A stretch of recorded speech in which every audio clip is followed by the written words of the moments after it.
Pero ang problema this year kasi ay 2 years lang halos ang term nila. Kaya walang may gusto ng eleksyon. Saksakan ng mahal at isa pa, magkakasabay doon sa BARM election, which as we know is a very historic and first election.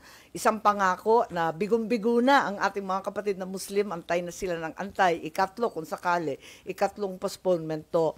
Kaya nga, na nanghihina yung mga liga ng barangay at walang nararamdamang gobyerno sa ibaba dahil imbis na tulungan yung mga barangay na siyang mukha ng gobyerno sa ibaba, binabawasan ng kapangyarihan at sadyang pinapahina. Walang bumababa na project, yung mga programa, yung kaayusan, walang suporta sa agrikultura, sa pagkain, hanggang sa gabineta lang lahat. Ano yon? Puro drawing? Anong akala nila? Cartoons? Hindi naman dapat ganun. Palawakin natin ang kapangyarihan ng barangay, ang kanilang termino.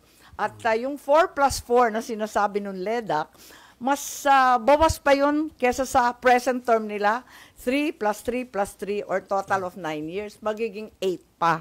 Kaya nagtataka ako, ano kaya ang pakay nito? Kasi sabi nila, abangan daw yung susunod. Yung pala, may kilos na yung BARM ipopostpone.